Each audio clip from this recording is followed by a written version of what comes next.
오늘은 충청남도 교육청에 저희가 나와 있습니다. 오늘 현장에는 그래서 충청남도 쪽에 계시는 학부모 여러분들께서 함께하고 계시는데요. 이 자리에 함께 준비해 주신 김지철 충청남도 교육감님께서도 자리를 해주셨습니다. 학부모 여러분께 환영의 인사 말씀 먼저 주시겠습니다. 여러분, 김지철 교육감님을 따뜻한 박수로 맞아주시기 바랍니다.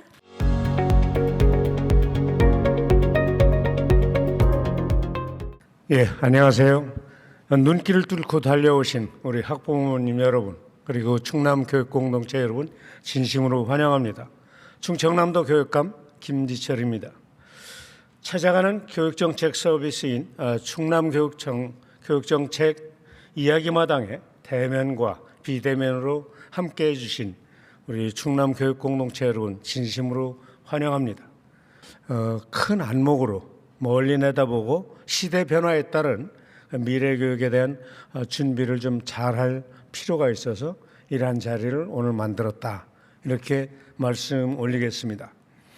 이번 교육정책 이야기마당은 우리 학부모님들과 함께 충남의 주요한 교육정책에 대해서 함께 소통하고 허심탄회하게 이야기하면서 우리 아이들의 행복한 미래를 만들기 위한 것입니다. 이러한 것들을 내다보면서 그러면 2023년으로 넘어가는 이 마당에 우리 아이들이 지속 발전이 가능한 사회가 될 것인지, 그렇다고 하면 학교 현장은 또 어때야 될 것인지에 대해서 한번 같이 생각해 볼 필요가 있다는 것이죠. 우리 학부모회가 교육공동체의 중심의 한 축에 서서 학교 교육과정 수립에 또는 학교 교육과정이 나아가는데 적극적인 역할을 해 주실 수 있도록 지원을 아끼지 않겠습니다. 2023년 토끼해에 더 지혜롭고 또 풍요가 가정과 또 지역사회에서 함께 넘치면서 소수의 엘리트만이 아니라 우리 모두의 아이가 각자의 빛깔로 빛날 수 있는 한 명 한 명이 특별한 교육을 받을 수 있는 충남교육과 함께 행복한 23년을 준비해 가시면 좋겠습니다. 여러분 고맙습니다.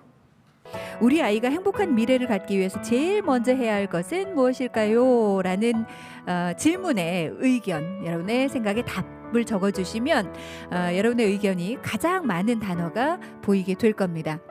자, 이제 여러분의 의견이 나오고 있네요.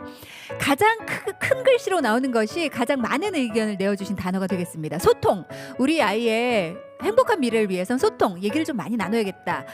운동, 놀기, 그렇죠. 아이들 놀아야 됩니다. 경험, 네, 좋아하는 것, 잘하는 것, 하고 싶은 것 찾기, 네, 가장 중요하다라는 말씀을 함께 해주셨습니다.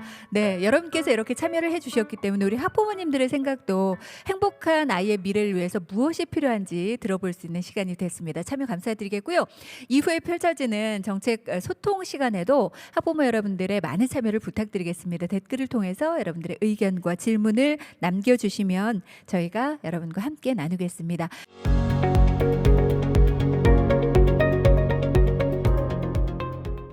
행복한 아이의 미래를 위해서 조금 전에 제가 퀴즈 드린 것 뭐라고 적으셨어요? 네, 저도 소통, 협력이라고 적었습니다. 네. 네, 우리 아이들이 아무래도 미래 사회에 살아가기 위해서는 다른 사람의 이야기도 잘 듣고 또 그것을 다시금 함께 나눌 수 있는 법을 좀 알아야 된다고 생각을 하거든요. 그래서 소통이랑 협력으로 적었습니다. 과장님께서는 어떠셨어요? 저는 우선 그 교육청의 개혁, 교육 개혁 이런 것들이 눈에 일단 들어오더라고요. 어쩔 수 없는 것 같습니다. 그래서 이런 부분들이 지금 학부모님께서 말씀하신 것처럼 우리가 결국 이 정책의 방향이라고 하는 것들은 학부모나 또는 학생들의 의견을 반영하는 것이 가장 우선이어야 된다라고 생각을 하고요. 그런 면에서 더 최선을 다하는 노력을 하겠습니다. 네, 고맙습니다. 역시 교육개혁이 눈에 바로 들어오셨군요. 오드클라우드 어떻게 보셨어요, 교수님? 건강이 아닐까. 왜냐하면 대부분은 안 그렇지만 그 건강치 못한 자녀를 기르는 가정에서는 어떤 것도 그거는 건강을 앞설 수가 없다고 생각합니다. 그래서 건강이 제일 중요하다 한 것 아닌가 하는 그런 생각이 들었었습니다. 특성에 맞는 다양한 교육이 이루어지려면 어떻게 해야 될까요? 아이에 대한 바른 진단 그리고 그 특성에 맞는 그것들을 어떤 측면에서 보면 우리가 외부의 시각으로 보는 것이 아니라 그 부모의 입장에서도 전문가 입장에서 그것을 바르게 보는 것들이 굉장히 중요하다라고 생각을 하고 그런 것들을 기본에 충실하게 접근하는 것이 중요하지 않을까 이렇게 말씀을 드려봅니다. 우리 아이가 어떤 것을 좋아하는지 어떻게 그 방향을 제시하고 지지해 줘야 되는지. 교육의 제일 큰 부분은 사실은 가정에서 이루어지죠. 가정 교육이 중요합니다. 가정에서 학부모님들이 그 자기 자제분들을 틀에 집어넣고 싶어합니다. 인류 제품이 나오는 인류 제품 하여튼 규격화된 그런 제품이 나오는 틀에 집어넣고 싶어 하지요. 좋은 대학에 보내야겠다라고 계속 이렇게 독려하는 것도 결국 그런 것 아닌가 모르겠습니다. 그래서 저는 가정에서 부모님들이 이제는 진짜 내 자식의 행복이 뭘까, 내 자식의 미래 행복이 뭘까에 대해서 이제 심각하게 고민을 해서 가정이 바뀌기 시작해야 또 학교도 바뀌어가고 그렇게 될 것 같습니다. 그래서 가정 교육이 참 중요하다라는 그런 생각이 들었습니다.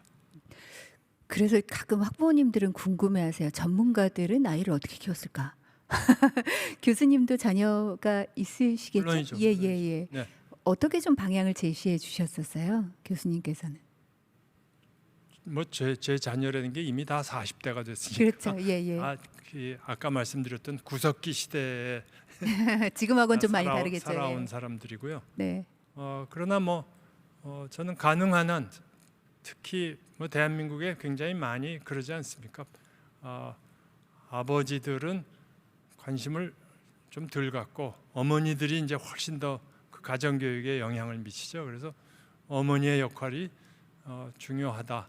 저는 별로 그렇게 제 자식 교육에 이렇게 깊이 관여했던 적이 없는 것 같습니다. 그렇습니다. 네.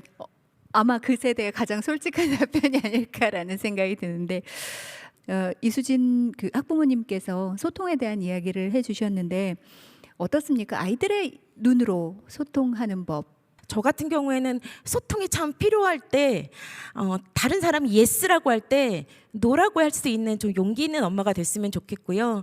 다른 엄마들이 노 할 때 나는 예스 할 수 있는 그런 학부모님들이 좀 많아진다면 지금 현재 우리 아이들이 다양한 구석기 교육이 아닌 지금 디지털 미디어 교육에 정말 디지털 학습을 할 수 있는 우리 아이들이 되지 않을까. 그래서 디지털 언어를 많이 배우려고 소통하려고 열심히 노력하고 있습니다. 아, 그러시군요. 그러면 아이하고 소통을 할 때 요즘 우리 엄마들하고 다른 많이들 하시겠지만 SNS라든가 관련한 이야기들도 좀 많이 나누시는 편이세요? 네, 그렇죠. 아마 지금 여기 계신 학부모님들도 다 그러실 거예요. 예전에는 누구누구야 와서 밥 먹어 이러는 것보다 요즘은 가족 단톡방에서 와라 가라 용돈 주고 이런 것들이 다 너무 익숙해져 있는 아마 저희 학부모님들이실 거예요. 그래서 저희도 마찬가지로 SNS 하고 인스타 보면서 우리 딸아이가 어디에서 무엇을 먹었는지 남자친구 어디를 갔는지를 전화 소통보다는 SNS를 통해서 저희 딸아이 아들의 일거수일투족을 볼 수 있는 게 요즘 현실인 것 같습니다. 가정 내에선 그런데 교육 쪽에서는 어떨까요? 같이 소통할 수 있는 환경을 만들기 위한 노력 이런 부분들이 좀 있을까요, 과장님?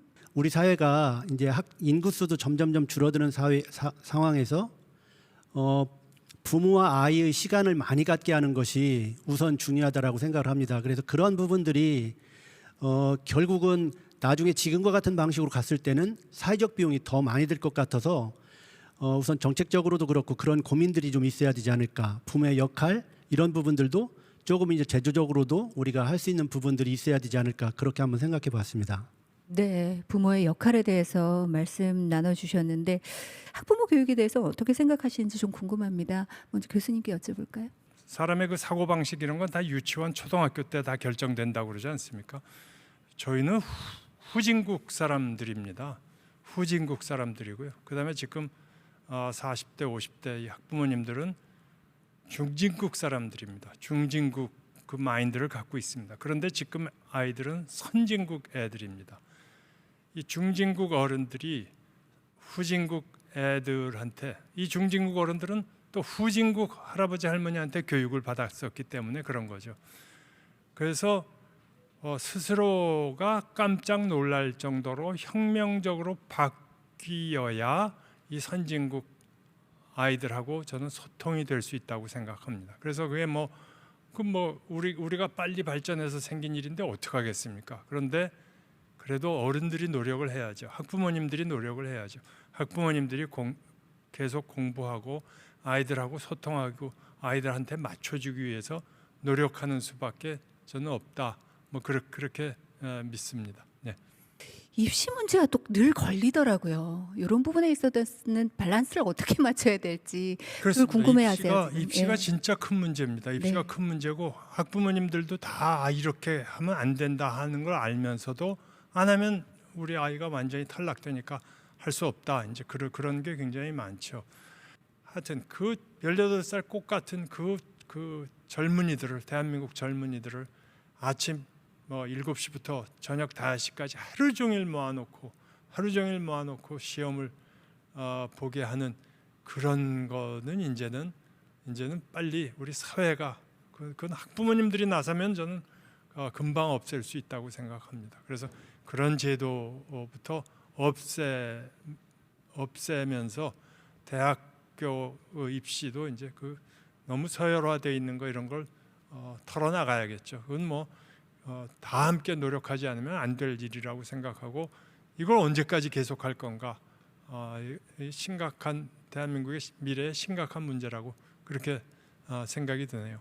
네. 네. 이수진 학부모님께도 다시 돌아가서 좀 여쭤보고 싶어요. 자녀를 바르게 지도하기 위해서 학부모 교육이 필수다. 이 얘기를 하고 있었거든요. 사실 잠깐 샜는데, 네, 많이 느끼시나요?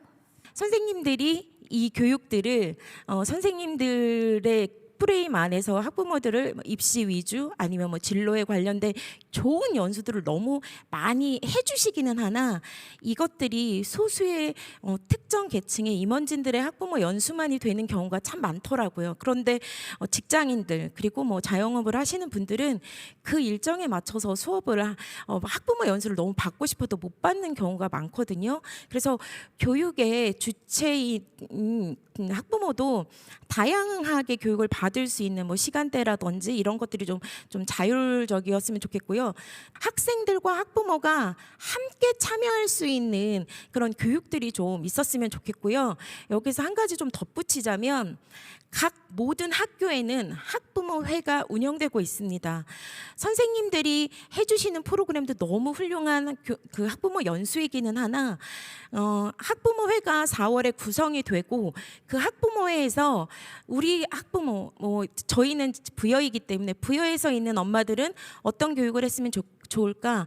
아빠들의 교육은 뭐가 있으면 좋을까를 학부모들이 같이 머리를 맞대고 그 프로그램을 개발도 해보고 조금 시행착오는 있을 수 있겠지만 정말 주도적인 학습을 배울 수 있는 그리고 그것들을 요청할 수 있는 그런 구조가 된다면 학부모들도 그 낑긴 세대의 중진국 수준의 그 학부모들이 조금은 아날로그 세대를 이해하면서 지금 커가는 디지털 세대인 우리 선진국형 우리 아이들을 좀 더 잘 키우며 함께할 수 있지 않을까라는 생각이 듭니다. 지금 유윤비님께서 이수진 회장님의 의견 공감합니다. 매회 빠지지 않고 교육에 참여해 왔지만 아쉬움을 좀 느꼈습니다. 진정 학부모가 주체가 되는 교육과 학교 참여를 만들어야 합니다.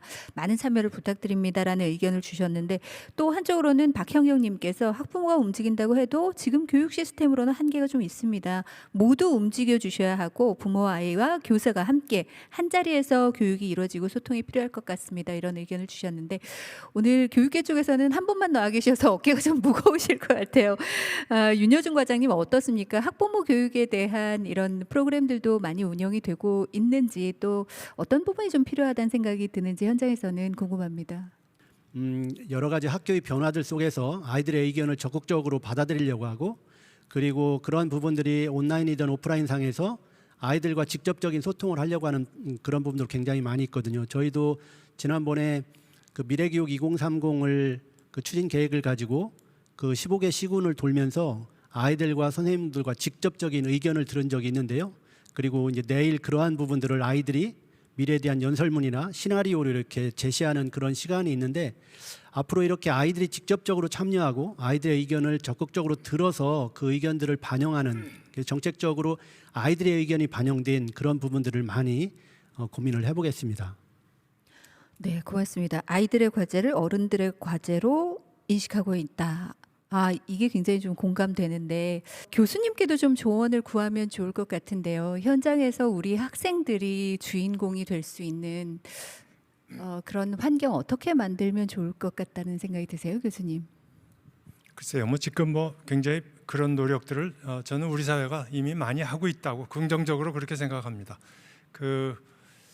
뭐 그건 틀림없는 것 같습니다. 대학에서부터 유아 교육까지 그 동안의 우리 교육은 교수 중심, 교사 중심이었습니다. 그들이 주체였습니다. 교육의 주체였고 일방적으로 이렇게 강요하고 일방적으로 주입하고 그런 교육이었는데, 이제는 확실히 학생 중심으로 바뀌어야 될 것 같습니다. 한 명 한 명이 다 소중한 존재라는 그걸 공통적으로 이제 그런 생각들을 가지면서 굉장히 많이 바뀌어야 될 것 같습니다. 그런데 그렇다고 해서 우리가 뭐 그동안 교육을 굉장히 잘못했다라는 그런 얘기는 아닙니다. 여지껏 잘해왔다라고 그렇게 저는 그렇게 믿고 있고요. 이제 그야말로 세상이 바뀌니까 여지껏 잘해오던 걸 계속해서는 안 되겠다. 이제는 뭔가를 좀 바꿔야겠다. 그런 차원에서 저희가 지금 다 이렇게 또 지혜를 모으고 있으니까 저는 뭐 잘해 나갈 수 있다, 잘해 나갈 것이다, 그렇게 믿습니다. 네. 네, 고맙습니다. 아, 지금 현장에 계신 분께서 이렇게 소심하게 박수를 쳐주셨어요. 긍정적으로 일단 바라보고 희망을 갖고 함께 협력을 해야 되지 않을까라는 생각이 들면, 교육은 늘 어렵잖아요, 교수님. 네, 백년지 대계라고 하지만 계속해서 풀기 어려운 숙제들이 튀어나오고 있는 만큼 함께 협력해야 되지 않을까라는 생각이 듭니다. 선생님들께 현장에 또 원하는 부분들이 있을 것 같아요. 교사의 역할, 미래 교육을 위해서 어떻게 생각하시나요? 교사의 업무를 좀 줄여주셨으면 하는 생각이, 그게 좀 전에 말씀드렸던 것처럼 학부모회가 좀 주도적으로 하게 된다면 학부모 담당 교사를 안 하시는 선생님들이 참 많습니다. 왜냐하면 민원의 가장 최전선에 계신 분들입니다. 그러다 보니까 학부모 담당하시는 분들은 1년 동안 정말 학부모와의 관계가 지속되지 않으면 많은 스트레스를 받는다고 하시거든요. 그러다 보니 이런 몇몇 학교의 학부모를 바라보는 시선들이 모든 지역에 같이 이렇게 선한 영향력이 되어야 되는데 그렇지 않은 영향력이 되다 보니 잘하고 있는 학부모님들까지도 학부모들은 안 왔으면 좋겠어. 우리 학교에 또 왜 온 거야. 뭐 이런 생각들을 하고 계십니다. 그래서 기본적으로는 선생님들의 역할이 아이들을 위해서 힘의 분산이 그 삼각형이 잘 만들어졌으면 좋겠고요. 그러다 보면 학부모님들이 학교를 참여하는 것이 교사한테 무엇을 바라기보단 이 아이들을 키우기 위해 학부모가 어떤 의무를 충실히 해야 되는지에 대해서 고민하는 똑똑한 학부모님들이 되셨으면 좋겠습니다. 과장님 어떻게 들으셨어요? 아까 말씀하신 것처럼 정책적인 것도 설명을 드리고, 그리고 학교가 안고 있는 어려움도 진솔하게 이야기할 수 있는 그런 분위기 속에서 대화의 시간이 많이 갖게 되면, 그래서 서로의 인식에 대한 그러한 것들을 조금만 바꾸게 되면 이런 부분들이 자녀가 학교에 있기 때문에 훨씬 더 자연스럽게 회복되지 않을까, 그런 희망적인 말씀을 드려봅니다.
다음 찾아가는 정책 서비스에서도 좋은 주제, 여러분께서 관심 있는 주제를 가지고 다시 찾아뵙겠습니다. 함께해 주신 여러분 고맙습니다. 행복한 연말 되십시오. 감사합니다.